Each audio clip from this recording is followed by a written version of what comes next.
Hi, friends. Okay, we are going to start our next chapter in our Nancy Drew book, The Secret of the Old Clock. So, our next chapter is called Startling Revelations. So, let's see what happens. Dad, it's nearly 2 o'clock now. Mr. Crawley's relatives should be in here in a few minutes.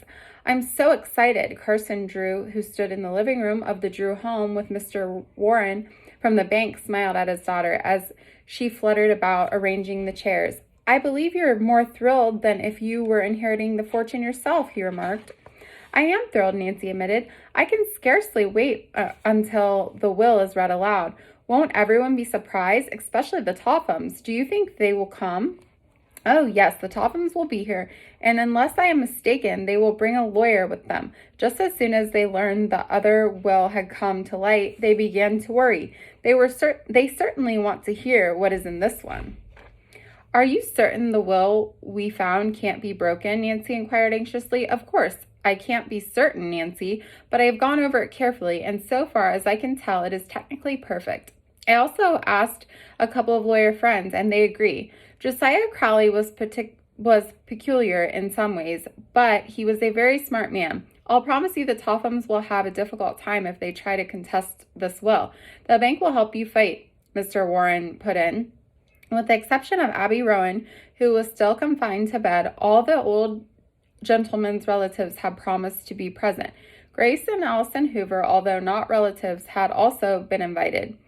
It's too bad Mrs. Rowan can't come, said Nancy, but I'll take the news to her this very afternoon. The size of the fortune will probably be a great surprise to everyone but the Tophams, said her father with a smile.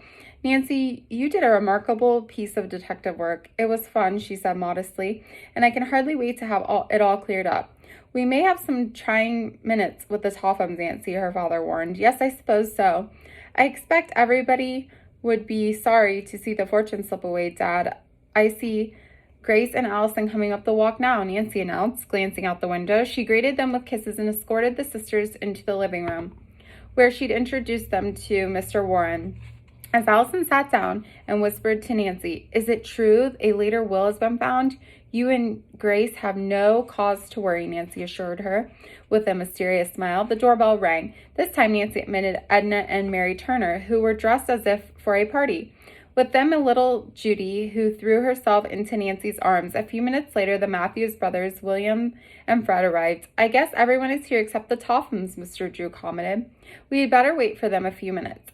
There was no need to wait for them, for at that moment the bell rang sharply. Nancy opened the door, and 4 members of the Topham family walked in, merely nodding to the others in the room. As Mr. Drew predicted, they were accompanied by a lawyer.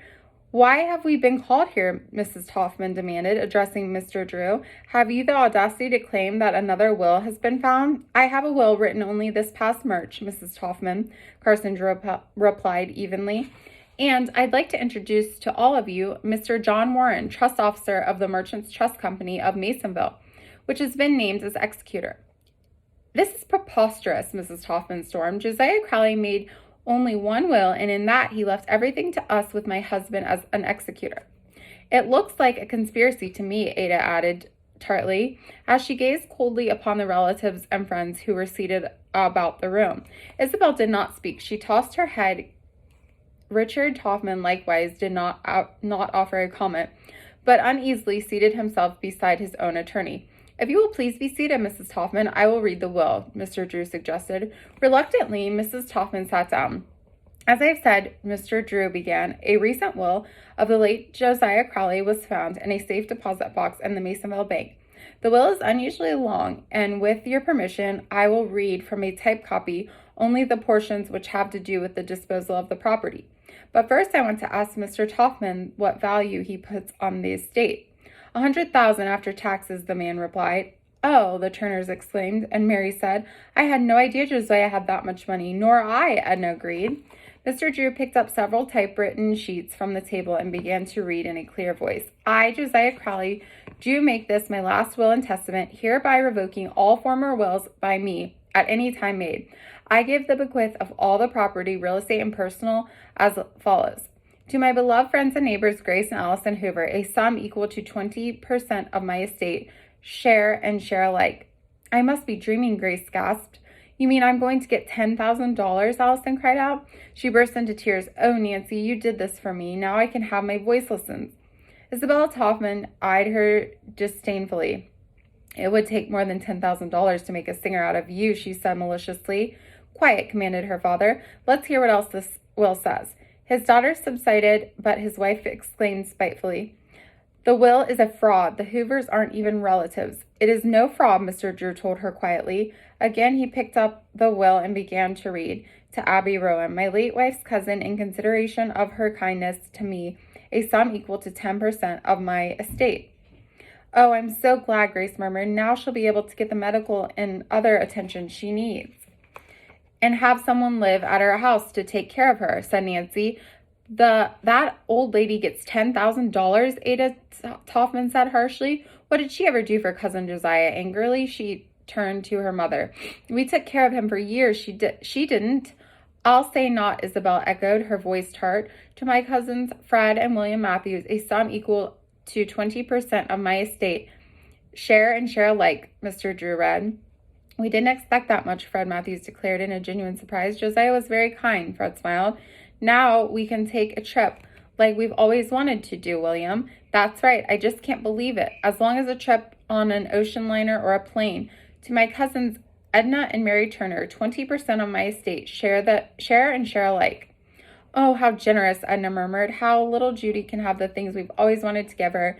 Yes, said Mary Turner. Oh, I feel so relieved. Aren't we mentioned at all? Mrs. Toffman broke in sharply. Mr. Drew smiled. Yes, you are mentioned. I'm coming to that now. To Richard Toffman, $5,000. To Grace and Allison Hoover. Hold on, said Mrs. Toffman. What about me and the girls? No money was left to you, the lawyer stated simply. Isabella gave a shriek. Oh, no, oh, no, oh, Mother, all those bills. We'll have to. What will we do? Edna, too, had cried out. I'll have to go to work. Oh, I can't bear the thought of it. When the furor died down, Mr. Drew read on. To Grace and Allison Hoover, my household furniture, now in the possession of Mr. Richard Topham. There was a gasp of surprise from everyone in the room, and Mrs. Topham half arose from her chairs. It was generally known in River Heights that she'd practically confiscated Josiah Crowley's furniture at the time he'd been induced to make his home with the Tophams. How insulting, the woman cried. Does Josiah Crowley dare hint that I took his furniture? I'm sure I don't know what was in his mind at the time he wrote the will. Mr. Drew told her with a smile. Grace Hoover interposed quickly. We have enough furniture without Josiah Crowley's. Allison nodded. We'll not take any of it from you, Mrs. Topham.